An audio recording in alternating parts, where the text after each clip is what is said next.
The Caribbean Court of Justice has been asked to rule on an appeal from Guyana which has far-reaching implications and impact for other governments and citizens of the Commonwealth Caribbean.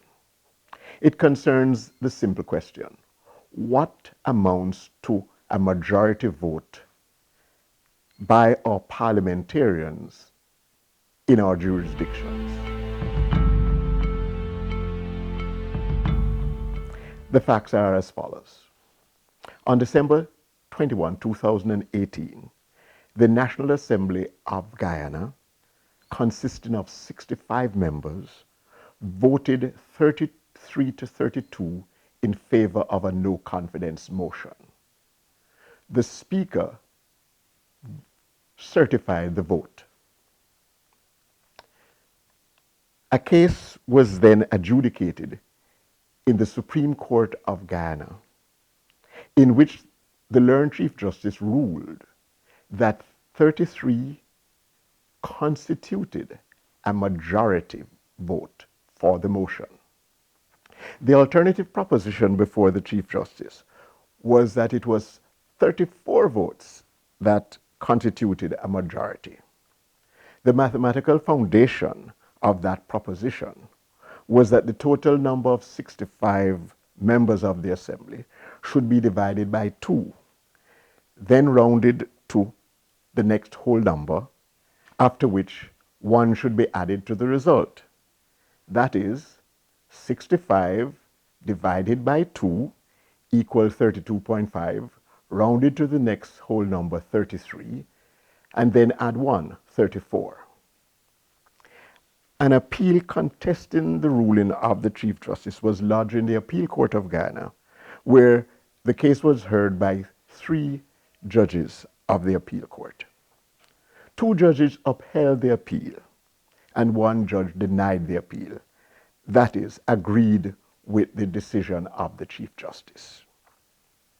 An appeal has been lodged with the Caribbean Court of Justice for final decision. The decision of the CCJ will not only apply to Guyana, but to countries of the Commonwealth Caribbean that regard the CCJ as the final court of authority or hopes to do so. The implication for the democracy in the Commonwealth Caribbean will be profound. Up to 2001, the Parliament of Trinidad and Tobago had 36 seats. In the general elections of December 2001, the vote was tied in terms of the number of seats, 18-18. It took 10 months for the deadlock, hiatus, and paralysis in the Parliament to be resolved by the general elections of October 2002. Realizing all the dangers that had been averted, and counseled by the paralysis that had occurred in the Parliament, the government and people of Trinidad and Tobago moved to increase the number of seats to an odd number, 41. The general elections in Trinidad and Tobago in November 2007 was contested on 41 seats in the Parliament. Taking note of the experience of Trinidad and Tobago, the people and government of Jamaica acted and amended the Constitution of Jamaica to increase the number of constituencies into which Jamaica was divided from 60, an even number, to 65, with an immediate adjustment to 63. The general elections of September 2007 was contested on 63 seats. In the Jamaican general elections of February 2016, the Jamaica Labour Party won 32 seats, and the People's National Party, which had been the government, won 31 seats. The government changed hands. There was no contest, no protest on the basis of the 1-seat majority. In addition, all laws that have been passed in the House of Representatives on 32 to 31, that is a 1-seat majority, a one-vote majority, has been accepted as valid and legal. On the basis of this experience, at least Trinidad and Tobago and Jamaica should have more than a casual interest in the result of this case from Guyana as it is adjudicated by the Caribbean Court of Justice.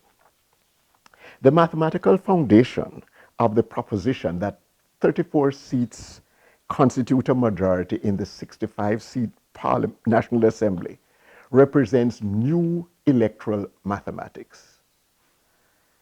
It requires the presence of two unnamed phantom members in the National Assembly. 33 persons actually voted on December 21, 2018 in the Parliament. If 34 is a majority, then when you add 33 plus 34, you would get 67 votes. But there are only 65 seats in the National Assembly. Applied to Trinidad and Tobago, the calculation would be 41 divided by 2 equal 20.5, rounded to the next whole number, 22, plus 1, 23, plus 22 equal 43 votes in the 41-member parliament. Applied to Jamaica, it would be 63 divided by 2 equal 31.5, rounded to the next whole number, 32 plus 1 equal 33, plus 32 equal 65 votes in the 63-member parliament. More votes cast than is constitutionally eligible constitutes electoral malpractice in all Commonwealth Caribbean countries and probably across the world. It is commonly referred to as overvoting. More votes cast than there are persons eligible to cast them.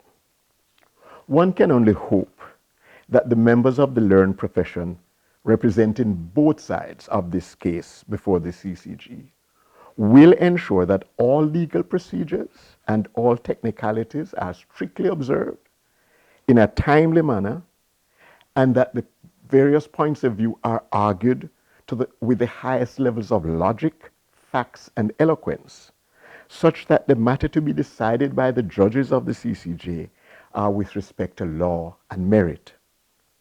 Perhaps the CCJ is the most fitting court to review what transpired in the Guyanese parliament and courts. The CCJ's present president, Justice Adrian Saunders, in a recent presentation at a human rights forum in Jamaica, described the CCJ's deliberation as seen from near, judging from far. Hopefully, this close-up knowledge and understanding of the Commonwealth Caribbean, coupled with its commitment to arm's-length application of logic and law, will exemplify high principle, common sense, and the wisdom, the proven wisdom of electoral practices in the Commonwealth Caribbean and our democracies.